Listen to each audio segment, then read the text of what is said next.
forward and say, welcome everyone. And it's good to have you. It's good to start the year off, and it's good to start the year off with this Parsha, Lech Lecha.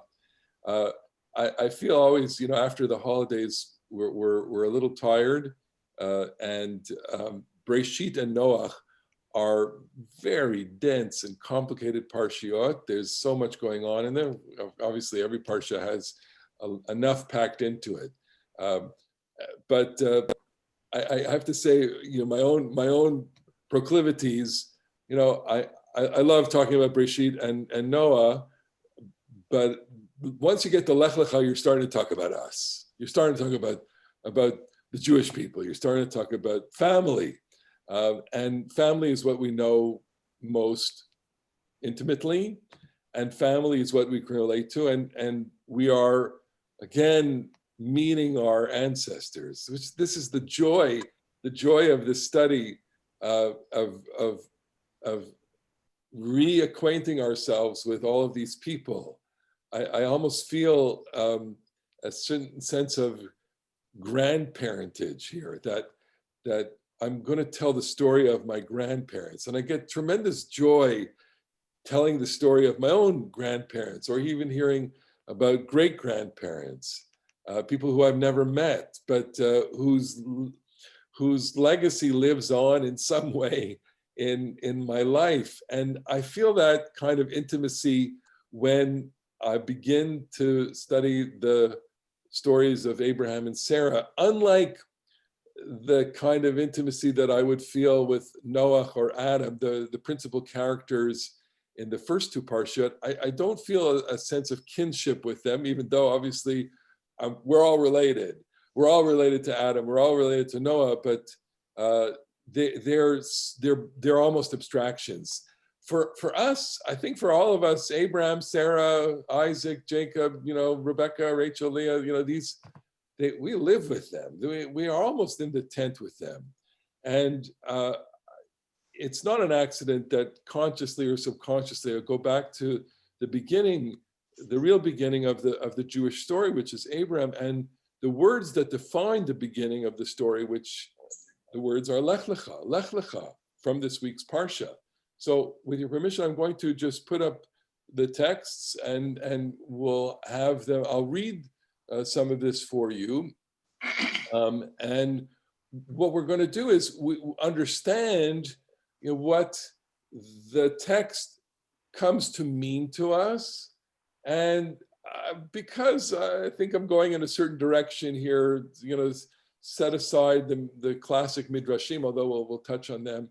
We want a little bit of emotion.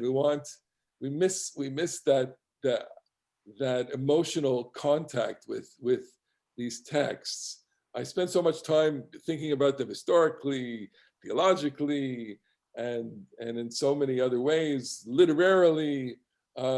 But sometimes you need a dose of emotion to kind of open your heart, and I feel that way.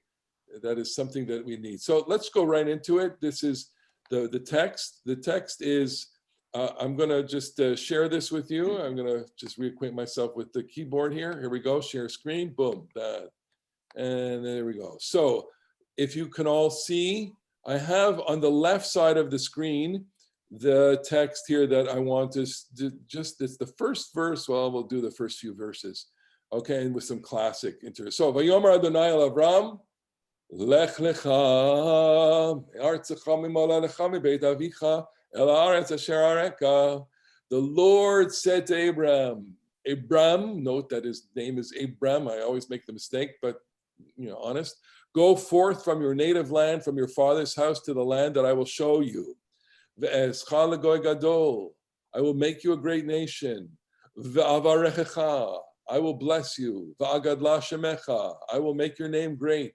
Ve'yebracha. You shall be a blessing. Va'avarcha mevarechecha. Mekalelcha or. I will bless those who bless you and curse him that curses you. Ve'nivrechu v'cha kol mishpachot ha'adama. And all the families of the earth shall bless themselves by you. And then Vayelech Avram, etc. And Abram goes. So within these first three verses, you have everything you need to know about the Jewish mission as it is being presented to the founder of our people. from the pshat interpretation, the very plain but rich interpretation of it, it is there is a sense of disruption, a sense of a point that he has to break. Lech Lecha means a kind of severance, a severance from the past, breaking from the past, disruption, discontinuity. So the kernel, the source of our beginning as a people is, and you'll forgive me for identifying with this because I joke about oppositional defiance, but it's true. There is a moment where he has to be in opposition to everything that he's been nurtured by. What has he been nurtured by? Me'artzecha, his land, mimoladetcha, his birthplace, umibeit avicha, his household. Okay, so we look typically at those three things, me'artzecha, mimoladetcha, mibeit avicha, as three different kinds, three different spheres of influence in a person's life. Landscape, the culture around you in your birthplace, and your household. All right, so we can relate very, very easily to this, especially those of us who grew up in areas with really extraordinary landscapes. Okay, that the land, the geography somehow shapes us. I mentioned in shul this past Shabbat, I had a couple of days away. I went to upstate New York. It's just blazing with color now. It's just so exciting to, I mean, first of all, it's exciting to get in a car, right? And to travel, beyond a certain radius. That for me was like emotional beyond comparison. I haven't been beyond the 30 miles radius that we all live in for 7 months. And to see the gorgeous landscape, the Catskills, the lakes, the rivers, the streams, and the leaves, the mountains. It's just amazing. So people who grow up with that have a certain understanding of the world based on eretz, based on their landscape. You talk to Israelis and you talk to them and they love the land. There's an intimacy with the land that shapes their character, okay? And I think it's true almost everywhere. I'm tempted to say that even for New Yorkers who don't have much of a topographical landscape, they are shaped by their understanding of the world based on their streets and their neighborhoods. I mean, we have plenty of people, maybe even here, who are shaped by the neighborhoods that they grew up in, and that is their landscape. It may not consist, of lakes and rivers and mountains or the ocean, but it certainly has an influence on you. My own personal thing is my landscape is 5 minutes out of Ottawa, you're in wilderness. I mean, literally wilderness, forests that go on for hundreds and hundreds of miles, lakes, rivers, and this is all part of my background. My life consists of a geography, and that is unique, but it's not unique. Everybody has a life that's consists of a particular map, an internal map that is really a geographical map. That's Artzecha. Milaladetcha is, you're not only defined by a geographic map, you're defined by a cultural map. You're defined by the birthplace, by where you come from. What is your language? What are your folkways? What are your customs? How do you negotiate with people? What is the way that you interact in the broader culture? We live here in New Jersey. New Jersey has a certain culture to it that is different from, I don't know, North Dakota, from California. People relate to each other. There's a different pace of life here. These are the things that shape our surroundings. We have cultural touchstones in this part of the country that are different from the cultural touchstones of other places. We have heroic figures, cultural heroic figures, whether they are musicians, whether they are pop music people, whether they are writers and poets and other kinds of people that define and shape our internal consciousness, our landscape that is the cultural landscape. So Artsacha is the geographic landscape. Moladetcha is the cultural landscape. Umibeit avicha, your household. And this is the most fundamental crucible of a person's life. That is to say, your own household. Every single household has a micro culture to it, your family culture, which consists of the way that we all interact with each other. And typically, in the literal term here, mi bet avicha, which has a technical sense to it as your father's household, the crucible, the clan, structure of the household, typically patriarchal in nature, but not necessarily restricted to patriarchal. Of course, his household consists of a mother as well. And that shapes you. You are shaped by your parenting, your parentage, and your grandparentage. And that's what Beit Avicha is. And so these three spheres of influence are Abraham is laden with these three spheres of influence, from geography, from culture, and from the household. And God is saying, you've got to break from all of that. Lech, lecha, go forth, leave all of that, sever all of that, put that in the background, and go to an unknown place. I'm going to show you the place.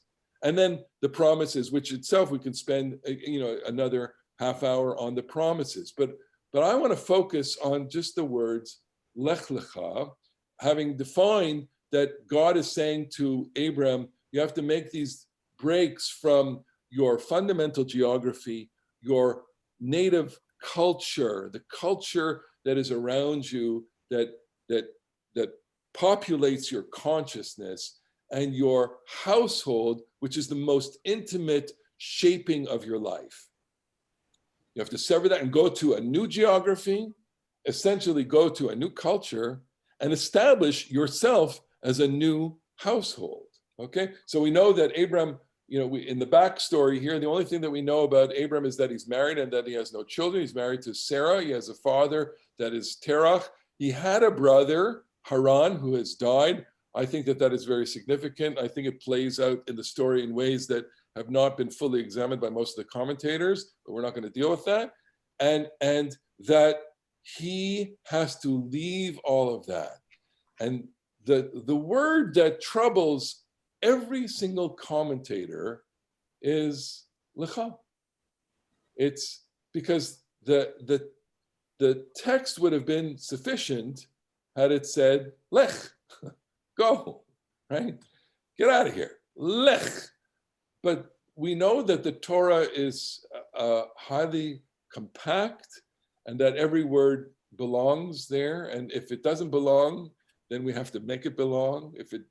Every word has a reason to be there. Rabbi Akiva used to expound on even the et, the vocalization, the particles. Et is a particle, small words that belong, that seem to be superfluous. So lecha here seems to be superfluous. Lecha is go for yourself. Now, I would say, just as a pshat, plain sense of reading, my literary poetic ear is saying, well, it's really nothing. It's just an intensifier, right? The same way that some words in the English language, most that we can't use in a family broadcast like this, are intensifiers. Okay, lech lecha is an intensification, and so here it's an intensification for the sense of disruption, discontinuity, and break with the past. That would be my simple explanation. Okay, but look at what the commentators would say. I don't know why this is Rashi, but we're going to Rashi for the first time. Okay, does everyone see? Get the out. You got it. Got it. Okay. So get the out. Rashi, classic commentator. We'll always refer to Rashi. Literally, why? What's the lecha? Go for yourself. It is for your own benefit. Lecha, letovatcha, lahana acha, uletovatcha. So amazing that I could toggle between the Hebrew and English here. Lehana'atcha means for your own pleasure. Uletovatcha, for your own good, for your own benefit, for your own good. There I will make of you a great nation. Well, here you will not merit the privilege of having children. Okay? So there's something that is going to be qualitatively different for you when you go out. And the lecha then means something that is not only an intensifier, but is something is going to happen to your life. Something is going to change for you. You are going to become something. Lecha, lehana'atcha, it will be for your benefit. Letovatcha, it will be for making you better. Sham e'esecha, I will make cha legoy gadol. Your becoming a great nation is dependent on your going. Kan, if you stay here, iyata zocheh levanim. You, if you remain in your place, you are not going to have children. Ve'od, and more, she'odia tivacha ba'olam, and I'm going to make known your character to the world. So lecha means something's going to happen to you. You're going to flourish. You're going to change, and you're going to have a reputation that's going to go throughout the world. So I just want to give you kind of the insides of this. This Rashi, what's so amazing about Rashi is it's like concentrate. I always like to say that Rashi is like, you buy detergent in concentrated form. I used to buy detergent, used to come home with boxes and boxes of powder, but you can literally use just a half an ounce of detergent and make a whole wash out of it. That's Rashi. Rashi is the highly concentrated articulation of the tradition. And what is he quoting from? He's quoting from the text, a text that might be familiar to you because it was a text that I included in the Rosh Hashanah guide, and that is Rosh Hashanah 16b. Okay, and here is Rosh Hashanah 16b. Thank you, Sefaria, this beautiful platform. And that he says, a person, it's in Hebrew, I'll read it quickly. Amar Rabbi Yitzchak, Arba Dvarim Mekarim Gzar Dino Shel Adam. I'll read in English now. Rabbi Yitzchak said, a person's sentence is torn up on account of 4 types of actions. They are tzedakah, charity, tze'aka, crying out in prayer, shinui Hashem, change of one's name, shinui ma'aseh, change of one's deeds. Those 4 different aspects that make for a change, right? Giving tzedakah, screaming, changing your name, changing your actions, okay? So they go through all of them, those different things. And then it says, there's a 5th one. No. Where does it say that? It says, V'yesh omrim af shinui makom. And some say also a change of one's place of residence cancels an evil judgment. As it is written, and the Lord said to Abram, go out of your country. And after it is written, I will make of you a great nation. So what Rabbi Yitzchak is doing there is basically saying, look, it's the change of place that is going to change your life. And this is the great wisdom that is really encapsulated in Lech Lecha. Lech Lecha constitutes disjunction, disruption, geographic, cultural, and familial change. And therefore, it's going to change your life. I think, I'm just going to stop sharing and just so I can see everybody up here. Every single person, I'm going to look at the whole room here, every single person in this, in our class today has experienced geographic change, okay? I'm going to just put Ted Stahl on the spot here because your geographic change happened when you were a young person and you made a geographic change in your life that was basically not of your will. Would you care to share with us your geographic change?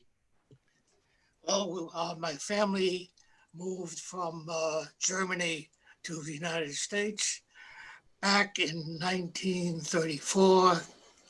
35 was response to the rise of Hitler and all that that meant. My father early appreciated what would be the consequences of Hitler's rise to power. Okay, so there you had to change your language, you had to change your landscape, you didn't change your father's household because you came with your parents, right? But theoretically speaking, all of that changed. The whole culture of your family life changed as a young person. You experienced a migration, and of course, every single person here can relate to that on some level. I'm going to just I'll ask. Some of you migrated from different parts of the state or different states, right? Well, Ellie, you came from New York City. You can't. You're muted. Okay, so I can't hear you. New Jersey. You came to New Jersey. That itself is a migration. Change. It was really very different. But we went into central northern New Jersey first, which was our summer vacation area, and Al said it's enough of schlepping dishes, Passover dishes out from under the house. You know, let's go closer to the kids. There you so go. we came here to Highland Park, which was really wonderful. And I love my relocation. I'm very happy. Okay, so but it's not that you changed your language, although some would say that when you immigrated. Well, I tried to get rid of my New York accent. Not very successful, but I'm trying. Ruth, you have your finger, your hand. Go ahead. Yeah, well, I mean, I also moved across the country from Wisconsin, but that's not what I wanted to say. I think of a line, and Susie will probably remember this. I don't remember the name of the song, but there was a song that came out of the 6-Day War, and one of the lines of the song was Mishaneh Makom Mishaneh Mazal. That's from Yo-Ya. Mishaneh Makom Mishaneh Mazal. Hey Yo-Ya. So, right, exactly. How true. It's an idiom of Hebrew, a modern Hebrew idiom. You know, the whole idea of changing your place changes your fate. Okay, and so what we are sensing intuitively is that this is what's happening. We have to understand one more fact about the pre-modern world, which is that you stayed in localities for generations. Moving from one place to another is a relatively recent phenomenon in human history. Migratory activity is, I mean, yes, there's migratory activity almost in every epoch. We have, obviously record, but most historical epochs prior to the modern period meant that you stayed where you were born. Most people did not travel. Right. Here we are 7 months in this kind of state of whatever the state is. And part of what people are experiencing here on the deepest level is the lack of normalcy in their activity, in their travel activity. Look, everybody in this class would have gone somewhere at some point, would have gone to Israel, would have gone to Canada, would have gone to another state, would have gone to visit, and the restriction on movement is something that is very unusual for us, extremely unusual. Well, in a society in which people did not move regularly and stayed in their places for generations, the idea of getting up, moving, and dislocating yourself, disrupting, and making a break, severing past, that is extraordinary.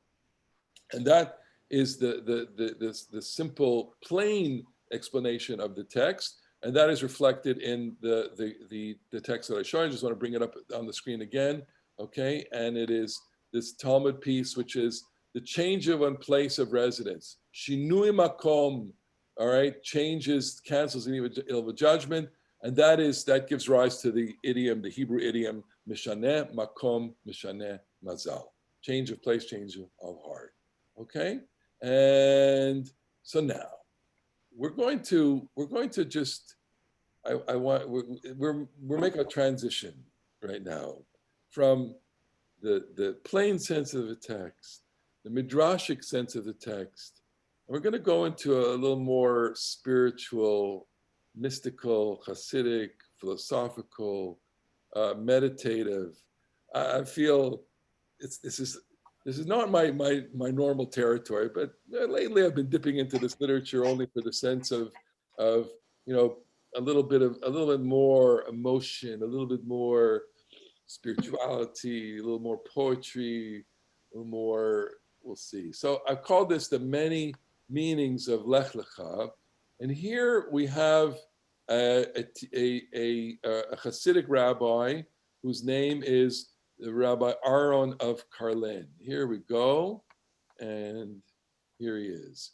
Rabbi Aaron of Karlin, who, I'm just going to give you a little biography here. I'm sorry, Aaron ben Asher Perlo of Karlin, 1882 to 1872, the fourth leader of the Karlin-Stolin dynasty, known as Beit Aaron, the title of his book. At age 25, he succeeded his father, Asher I, the Rebbe of Karlin. However, as a result of a dispute with a wealthy family in Karlin, he was compelled to relocate to nearby Stolin. He died in 1872 while en route to his granddaughter's wedding and was buried in Mohilev. I love these stories because they come out of a real world. And those of you who may be familiar with this name, Karlin-Stolin, it's in the Belarusia area. That's our ancestral lands for some of us. My own lineage comes from that area. So Karlin, Stolin, this is an interesting person.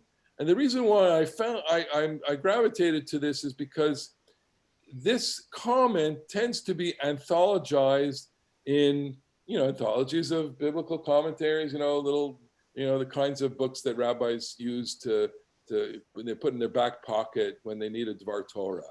And the anthology said something like, Lech le'atzmecha, go into yourself.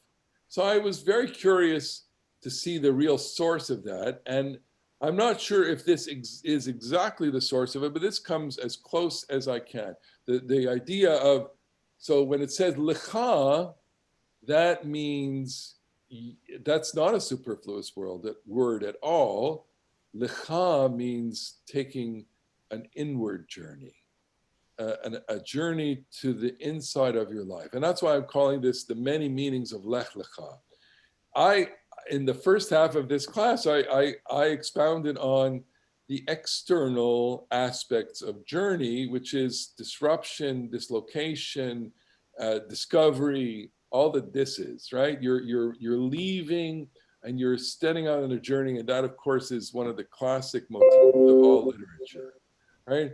But there is another kind of journey that people take, and this is what this wonderful, gorgeous Hasidic teaching is sharing with us, and it is sharing that you can take an external journey and you can take an internal journey. I'm just going to mute that. So, and that is as follows. I'm gonna do a little bit of Hebrew and a little bit of English.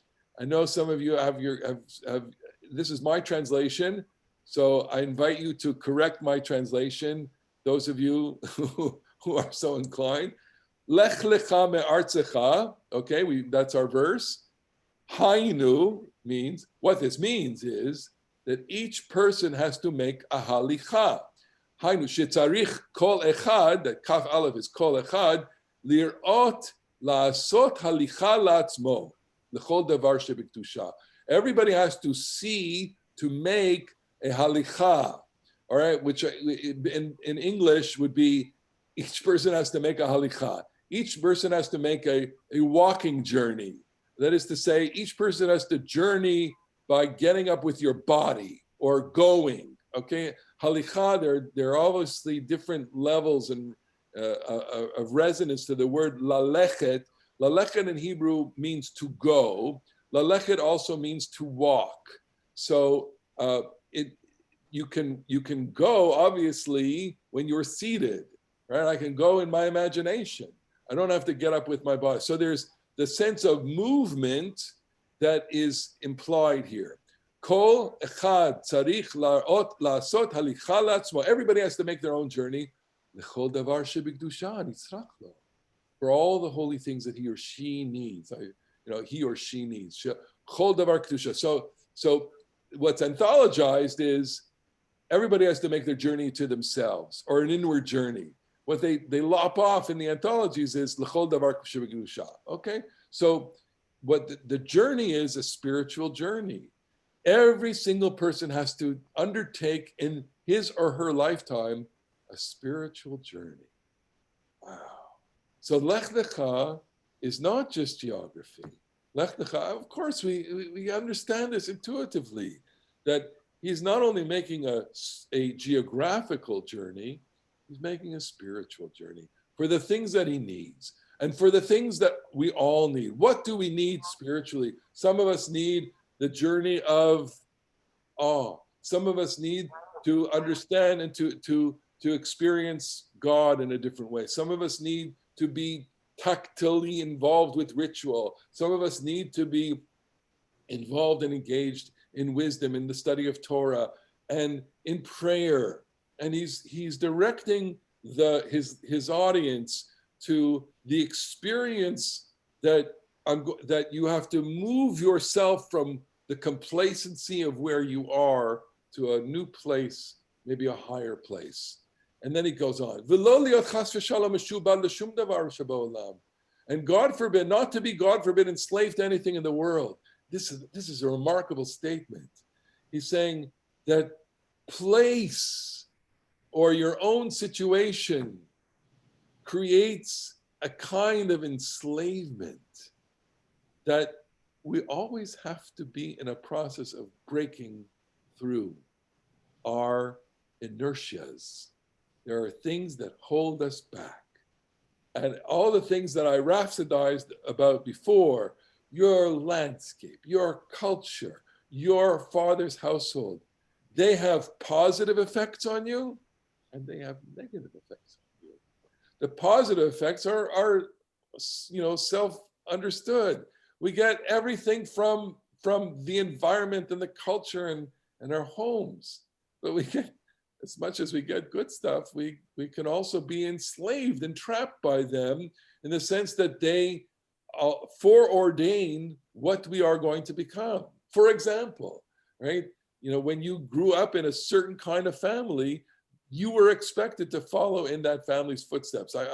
My favorite example of this is funeral homes. Funeral homes tend to be, to this day, still family-run operations where the next generation and the next generation follows. And I think it's falling apart at this point. Of course, my frame of reference, is from places in Montreal where it was from the Paperman family, goes back 3-4 generations of people, and this was their idea. Even here you had Krabiel, in the non-Jewish world, and I can't imagine that beyond this generation it's going to continue in the family.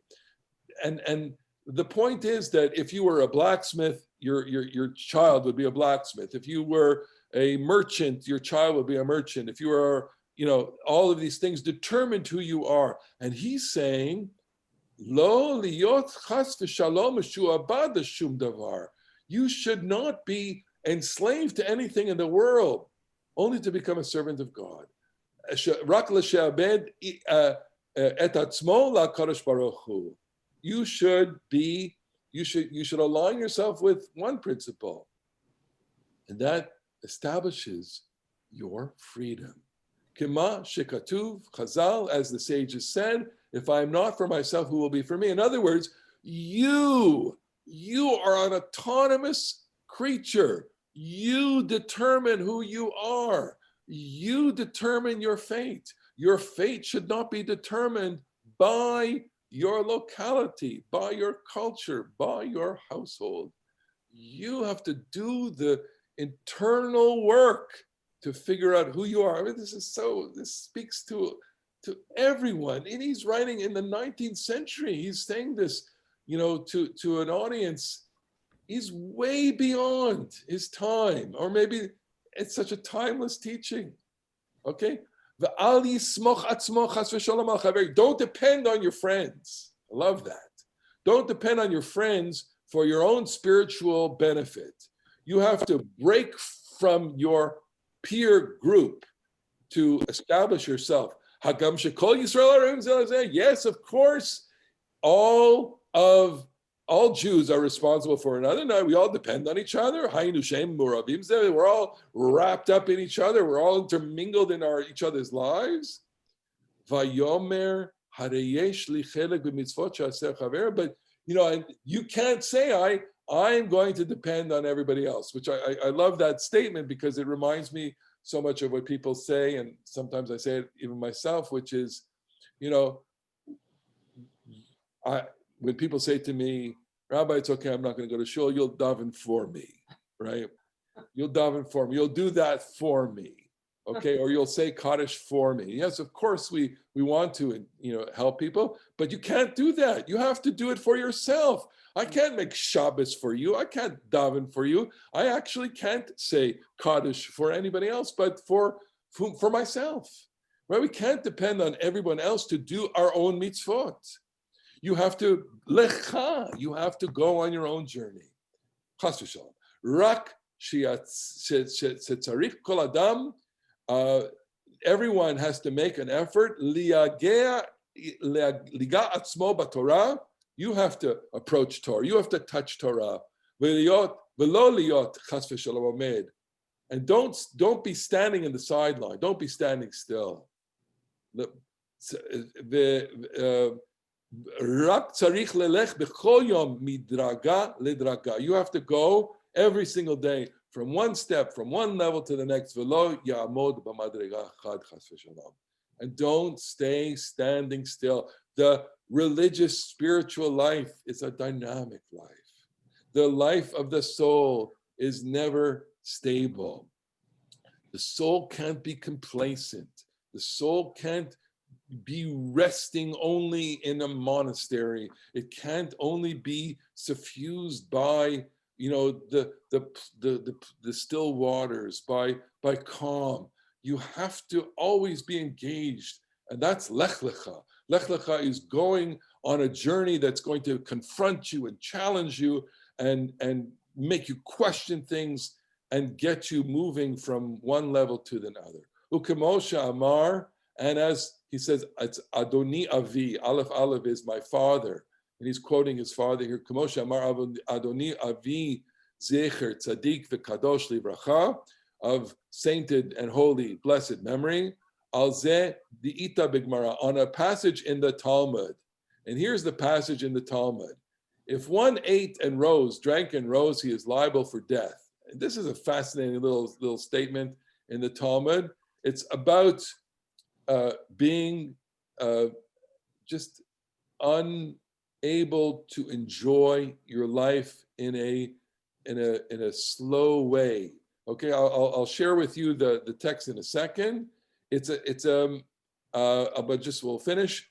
So he says you can't just be eating and standing and running and running and running and running and running.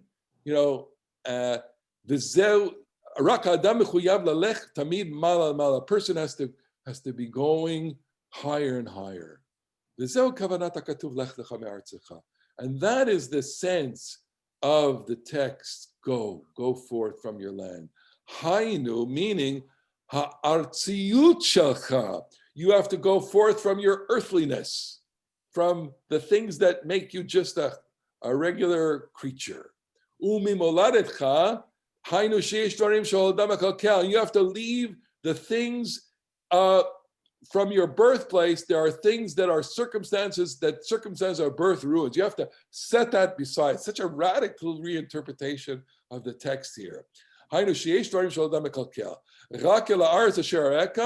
go to the land that I show you, and I will make you a great nation. So what's he talking about here? He's saying the movement here, of course it's a geographic, of course it's cultural, of course it's familial, but it's deeper. It's a spiritual movement. It's a movement beyond just your own geographic space. It's a movement into a spiritual depth. And it's a movement of freedom, of spiritual freedom. Don't let your geography, don't let your culture, don't let your family determine who you are. It's such a great adolescent teaching, right? A teaching for every adolescent would be, you have to find who you are. You have to journey into yourself, right? This is the master story, right? The master story. I'll just stop the share here for a second so I can see everybody. The master story is, who do you find? I love telling these folk tales. Right? This is the story of the treasure, right? The boy who dreams. He's in a little house of study and he dreams. He has this dream 3 times that if he goes to the capital city of the land, he can find a treasure. And so he tells this dream to everybody and they think he's crazy. And finally he wakes up and he goes, he takes the journey to the capital of the land, and he goes to see the king and he asks the king for the treasure. The king basically kicks him out of the palace. And only there, the king's scribe says, oh, you're a fool, but I had the same dream. I had the dream that in a little tiny village, in a little tiny house, underneath the stove, there was a treasure. And so he goes back to his own house in the village. He goes and digs under the stove, and sure enough, he finds a treasure, and he becomes a wealthy person, and he builds a house of study, and he becomes a hospitable person. And the moral of the story is, your treasure is not to be found by journey to the farthest ends of the earth. Your treasure is in no person, place, or thing. Your treasure is in yourself, meaning the journey is a journey inward. And the story tells you that you find it in yourself. And that's exactly what he's saying here, Rabbi Aaron of Karlin. He's saying you have to engage in a journey. Every single human being has to exercise freedom, the freedom to determine the destiny of your life. That is the most elemental freedom that you have. Another story from a different tradition, from the Arabian tradition, which is the guy who says, I want to be the king, I want to be the sky, etc. He has to be himself, to be yourself, and that is the driving force that determines your life. Okay, so that is Rabbi Aaron of Karlin. I mentioned that it relates to a text. Here's the text just to give you an idea of what he's referring to here, just to give you enough of the juiciness of the Jewish tradition, the Talmudic tradition. So in an era in which people were bloodletting for cures, right?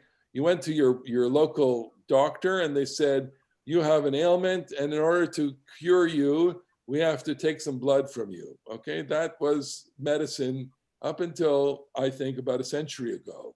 Okay, bankas, right? So Rav and Shmuel both said, with regard to one who performs the practice of bloodletting, let him wait a bit and then let him rise, right? Lish he purta bahader lekum. You don't get up right away after bloodletting. Okay, this is very good advice, right? If they take a quart of blood out of you, those of you who are on the blood drive the other day, you don't want to get up right away. They let you lie down for a bit. Okay, so what did it? But there are a number of things that you don't want to get up right away after. So there are 5 matters which, and you could really die from them. He says there are 5 matters that render one closer to death in life, and these are these: if one ate and immediately rose, if one drank and rose, if one slept and rose, if one let blood and rose, and if one engaged in conjugal relations and rose. Okay? So in other words, if there are 5 things in a person's life that if you do them abruptly, you could die. And this is probably true because like, don't try this at home. Okay? But one is if you eat a big meal and get up, you could probably have a stroke or something. You don't just run from a meal, right? It's not good for you. You can drop dead. Okay, and there are probably physiological reasons for that. I don't know, Bob. You want to tell us what happens if you get up? You have a sudden loss of blood pressure, right? I would just let yourself digest a bit. Indeed. Okay, but what's happening to you what's happening to your? I think about blood pressure with all of these things, right? You're basically, your blood pressure is going all over the place. Okay, so or something is happening to you. You need to just rest. So if you eat a meal and then get up, you're going to die. If you drink a lot and you get up, it's not good for you. When you wake up in the morning, you can't just jump out of bed. You have to slowly move yourself, have to slowly get yourself going. Because if you get up immediately, you know what? You could have and if you do bloodletting, which is crazy, okay? But if you lose a pint of blood or a quart of blood because you had bunkers, right? You could die. And if you have sex and get up quickly after sex, you could actually, that may happen, okay? So chas v'shalom, God forbid. Okay, that's where that line is coming from. And it's basically what Aaron Carlin is saying. He says, just engage in your life gently. Just don't be abrupt in your life. Don't make sudden changes. Don't make sudden physiological things, because they actually could have a very serious effect on you. Okay? Now, give you one more example of the many meanings of Lech Lecha. Here we go. This is another rabbi a little earlier. His name is Moshe Teitelbaum. He's from the Hungarian Hasidic tradition.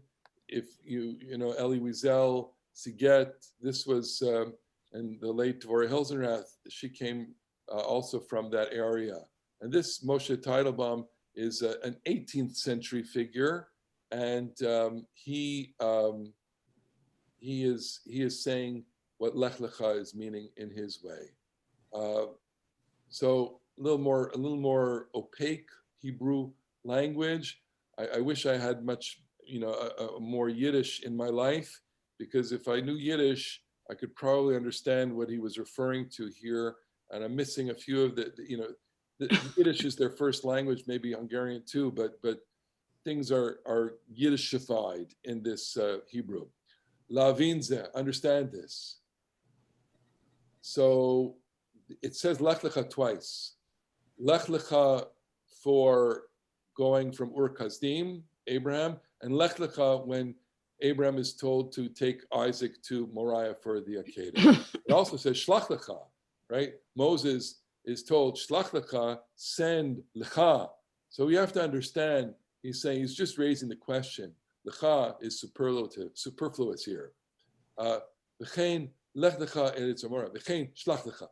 Nireli, it seems to me, Mishum the Dibur Hashem Yitbarach Oseh Roshem, Vaya Hechrech, because God's word makes such an impact on you. Like if God says something to you, I mean, you have to listen. If God is breaking through the universe to speak to you, you're just not going to say, I'm going to change the channel. It's the force of magnitude on your consciousness. It will oseh roshem, it will make an impact, it will engrave something on your brain. Vaya hechreach. It will render you almost, totally passive in the sense that you must do this. So therefore, lechach nemar lecha. That's why it says, go lecha, to yourself. Meaning, dehainu ledarcha, go with your own thinking. So this is his brilliant insight here. He says, God is telling you to go, but you have to go because you are thinking this.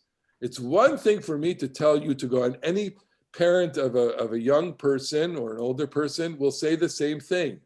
When a child or a young person asks you advice and say, look, I've experienced this both personally and I've experienced this, as a parent, which is, where should I go? Where should I go to school? What should I do? So I want to say, well, on paper, it looks like you should go here. It's one thing if I tell you to go here, but you need to understand that you should be thinking about it for your own, of yourself. And in fact, if you do the thinking for yourself, you may make a different decision, right? I think it looks like this school, it looks like this profession, it looks like this house, it looks like this major decision. But you know what? That's just my perspective here. But I'm one voice. You should get other advice, and you should figure out from the different sources of advice what's your da'ah, what is your thought here.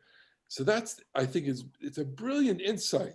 You need to go of your own volition,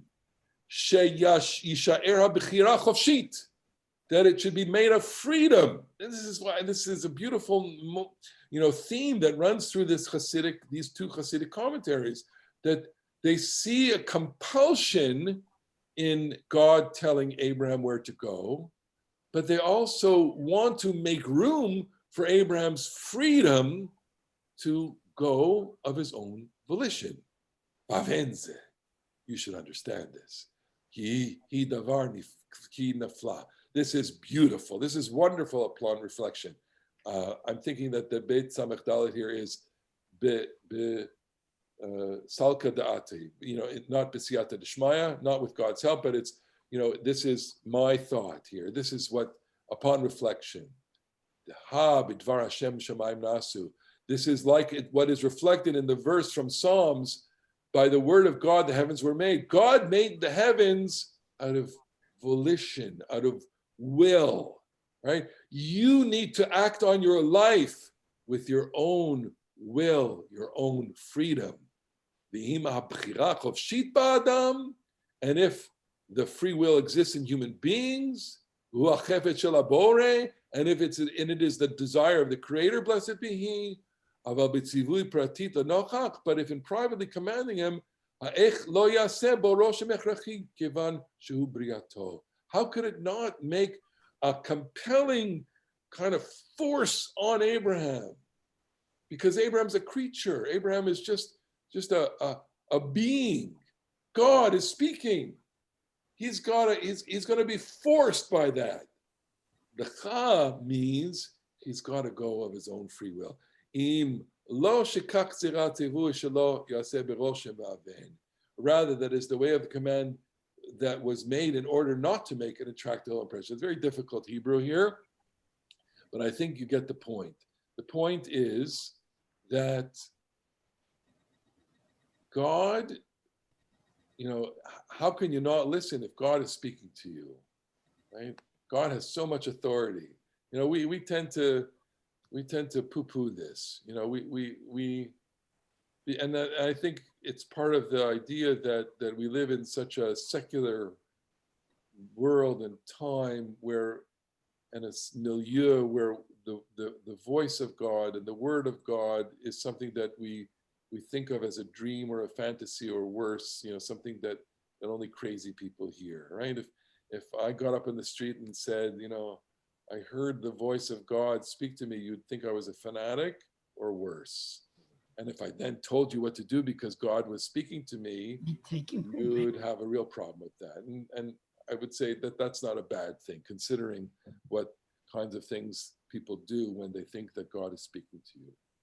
But in a world where the voice of God and the word of God is reality itself, you can't break out of that. What this Rabbi Moshe Tarobam of Siget is saying, that even when God speaks to you, and it's so compelling, and it's so commanding, and you feel that you have no choice, you still have to make the choice. That is the unbelievable affirmation, life affirmation of this text, which is to say that Abraham is being told to leave everything, but it's still his choice. It's still up to him. Every single person is an Abraham. Every single person has to make a journey. And you have to make a journey if you want to move in your life. But as much as you are compelled to make that journey, as much as you feel that you are forced to make it, as much as circumstances around you may determine, what the right choices are for you, you have to make that choice. That's where you have to exercise your freedom. So you see then we have a whole accordion's worth of meanings here. I call this class the many meanings of Lech Lecha. The many meanings of Lecha. It means that we are not only looking at it narrowly in the geographic sense or in the temporal sense or in the cultural sense or in the familial sense, all the classic ways that I love to interpret this text because it's obviously, it resonates with everybody. Yes, of course, personally, I have left my geography. I have left my culture. I have left my father's household. You all have experienced that on one or another levels in your lives. You do not do what your parents did. Most of us, have made a disruption, or there's a disjunction between our lives geographically, culturally, and familially. Right? Of course there is. But then there's a whole other sense here, which is that each of us is on a spiritual journey, that each of us has to accomplish things on our journey, that we have to go deeply into our own lives. We have to know who we are. We have to examine ourselves, and we have to not be complacent, not remain static on a certain level. It means we have to do more. I'm saying in religious terms and spiritual terms, pray more deeply, observe deeply, think more deeply, study more, exercise more in terms of both physically, obviously, and spiritually. Deepen your lives and make a journey in your lives. That's what Lech Lecha calls out to us. As I said at the beginning, so it's, the first two parshas are great in the sense of universal truths, the dignity of human beings, the will of God, and the universal nature of human responsibility, and all the things that we are, the family of nations that we saw in chapter 10 of the Parshat Noah. Yes, all those themes are just so important. Okay, and that establishes the foundation upon which we now have the family story. And so I want to say, in conclusion, the family story now is started. I'm telling my grandfather's story. It's a story of movement. It's a story of search. It's a story of dislocation. It's a story of spiritual journey. It's a story of deepening your life. It's a story of freedom. That theme is going to be so important. In fact, we'll end with this idea, which is, I will bless those who bless you, is if this is an individual who is going to be shaped by the results of his free choices, and societies that are based on the results of their free choices are flourishing societies. They are the blessed societies. And therefore, those who bless you, those who are living by the values which are encapsulated in this one journey, well, those societies will be blessed. And that's what was underneath these two words, Lech Lecha. The many meanings of Lech Lecha are that you go on this journey, and it's a free journey. It's an expression of your freedom and your humanity. Well, we'll leave it there. But if anybody has any questions or comments now, I know we're just out of time. Go ahead, Bob. Go ahead. Unmute yourself. Can't hear you. Can't hear you. You need to unmute. Sorry. Go ahead. You're muted again. Unmute. You're still muted, Bob. Can't hear you. Can't hear. Oops, in the chat. No. Bob, you're muted. Bob, go ahead. We need to hear you. I'm going to try unmuting again. You're here. Is this all right? We hear you now. We hear you now. Sorry, thank you. Is it not a coincidence that the themes of disruption and dislocation and going out also seem to be present with Adam and the Garden of Eden, as well as with Noah and going out from the ark and being commanded, and Cain and Abel, who is also traveling? And I wonder to what degree even for Hashem, in terms of the disruption and the creation of the world. So is this theme of disruption a thread that carries right from the beginning? Okay, so I concede. Yes, of course. It is. is a theme. We can see disruption, as you said, on every stage here in the story of humanity. The main disruption at Adam and Eve is the ending of the walled garden, right?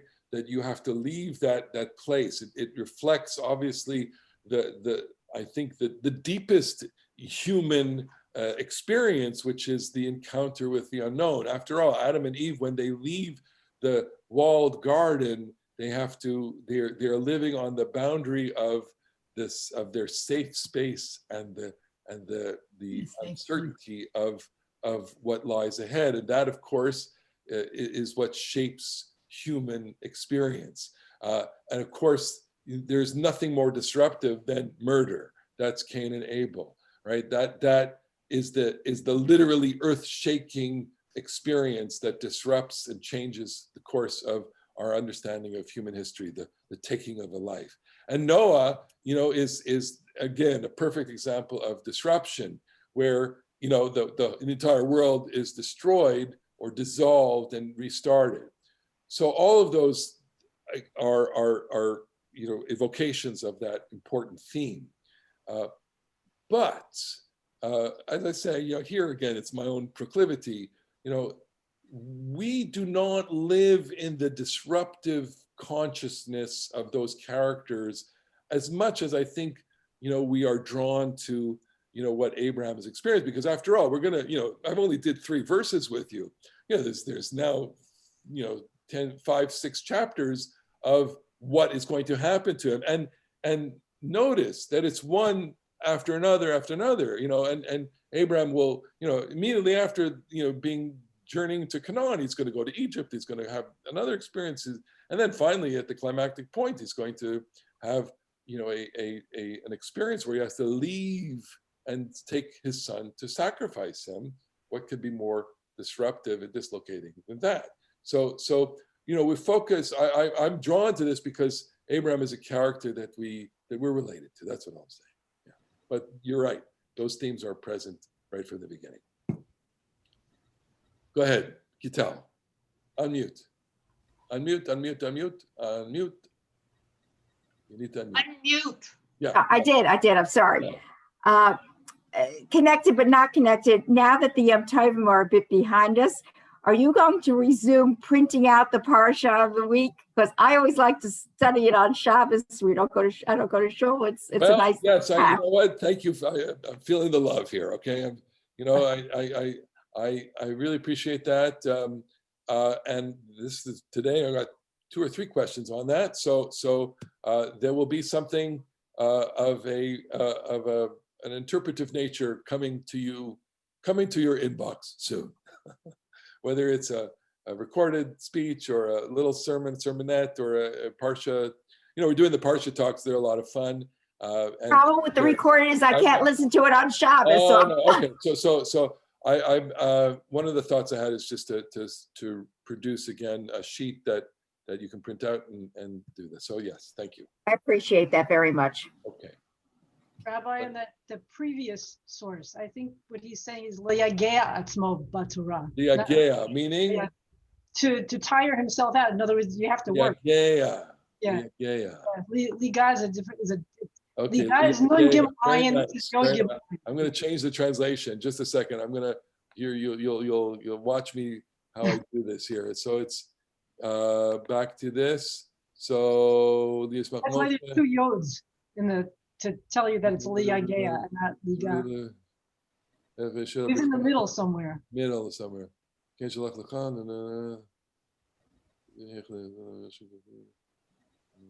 this is the previous one. The previous one. So it's in the Carlin.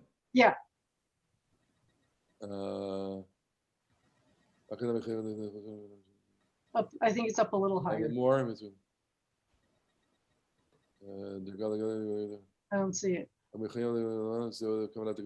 I see it. It's the first line there. Oh yeah, right there. Yeah. Where? I'm pointing at the screen. Liyagea, right here. Liyagea. Yeah, that's why. Okay. That's why he's got 2 yods there to tell you that it's liyagea. All right. So.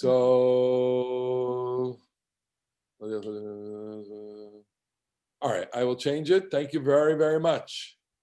Good. All right. Rabbi, and the one that you said was Yiddish, that Yeah. you were wondering if you had some Yiddish, I thought the word, there was one word, leb, in there, which is to live. It looked like it was a Yiddish word rather than a Hebraic word. I may be wrong. Possibly.